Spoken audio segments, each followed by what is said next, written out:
అది పరాశక్తి అమ్మవారి కోసం తపస్సు చేయగా అమ్మవారు సంతోషించి నాయనా దక్ష నీకేం వరం కావాలో కోరుకో అన్నదట ఆ తల్లి. అమ్మా నువ్వు నా గర్భవాసంలో జన్మించాలి అంటే ఆ తల్లి సామాన్యమైన తల్లి కాదు. అమ్మల గన్నయమ్మ ముగురమ్మల మూల పుటమ్మ చాలా పెద్దమ్మ సురారుడమ్మ కడుపారడి బుచ్చనయమ్మ కన్నులో నమ్మిన వేల్పుటమ్మల మనమ్మన నుండియమ్మ దుర్గమాయమ్మ కృపాప్తినిచ్చుత మహత్వ కవిత్వ అటువంటి అమ్మల కన్నా అమ్మైనటువంటి ఆ లోకమాతని జన్మించాలని దక్షుడు ప్రాధేయపడితే దక్షుడు కూతురు దాక్షాయణిగా జన్మించిన నాడే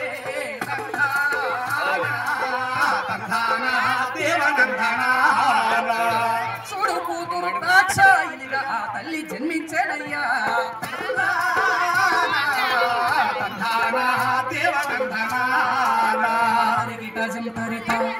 అలాగా ఆ అమ్మవారు దాక్షాయినిగా దక్షిణ గర్భవాసంలో జన్మించింది.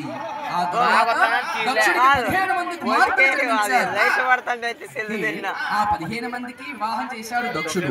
ఆ తల్లి ఎన్ని అవతారాలు ఎత్తినా చివరికి పరమేశ్వరునే చేరుకుంటుంది. ఆ దక్షిణ కూతురు దాక్షాయినిగా ఉన్నటువంటి అమ్మవారిని పరమేశ్వరుడికే ఇచ్చి వివాహం చేశారు. ఈ కథ అంటే దక్ష ప్రజాపతుల వారు పెళ్లి చేస్తారన్నమాట ఆవిడికి. అంతే కదండి.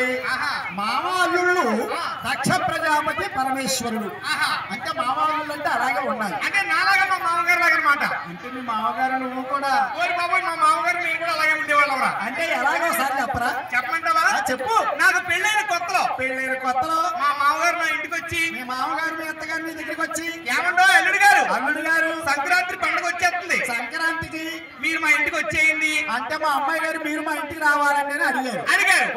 అప్పుడు నేనేమన్నాను? ఏమన్నావు? అబ్బాయి నాకు ఖాళీ లేదండి, మీరు అంతగా రమ్మంటున్నారు కాబట్టి సంక్రాంతి రమ్మంటున్నారా?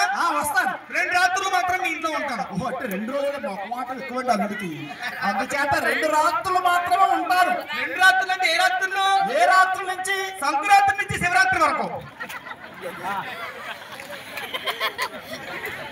2 రాత్రులు ఉంటారంటే ఇదే మరి ఆశకాల.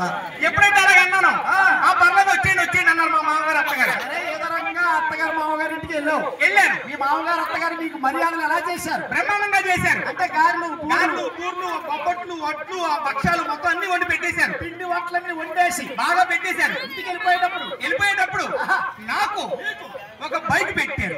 అంటే హీరో హోండా బైక్ ఇచ్చారు. అంటే అల్లుడు కట్నం తీసుకోలేదు. పెద్దలు అంటారు మీలాంటి పెద్దలు. ఏమని? కట్నం తీసుకున్న అల్లుడికి హ్యాపీ, ఆ కట్నం ఇచ్చే మామగారికి బీపీ. అందుచేత మీరు కట్నం తీసుకోలేదు కాబట్టి పాప అల్లుడు అమ్మాయి చక్కగా బైక్ మీద షికారు చేస్తారని చెప్పి ముందుగా బైక్ ఇచ్చారు. ఒక హీరో హోండా బైక్ ఇచ్చారు. బాగుంది. చక్కగా బైక్ తీసుకుని ఇంటికి వెళ్ళిపోయి మా ఆవిడతో అంటున్నాను, ఏమే మనం మీ నాన్నగారి ఇంటికి వెళ్తే నాకు బైక్ ఇచ్చారు కాబట్టి మొన్న వెళ్తే బైక్ ఇచ్చారు, ఈసారి వెళ్తే మళ్ళీ ఏదో ఇస్తారని చెప్పి మళ్ళీ మా ఆవిడ నేను కలిసి వెంటనే మళ్ళీ మా మామగారి ఇంటికి వెళ్ళిపోయాం. అప్పుడే ఇచ్చారా రెండోసారి? సరే అల్లుడు గారు వచ్చారని చెప్పి ఈసారి చక్కగా వంటలు కోళ్ళు మేకలు పోసేసి భోజనాలు పెట్టేసి శుభ్రంగా నాకు ఒక బంగారం ఉంగరం ఇచ్చారు. ఉంగరం ఇచ్చారండి. ఉంగరం ఇచ్చారు. అసలు బంగారం హై పిచ్ రేట్ లో ఉన్నా సరే అల్లుడికి బంగారం ఉంగరం చేయించి పెట్టారు. నేను చాలా ఆనందపడిపోయాను. చాలా ఆనందంగా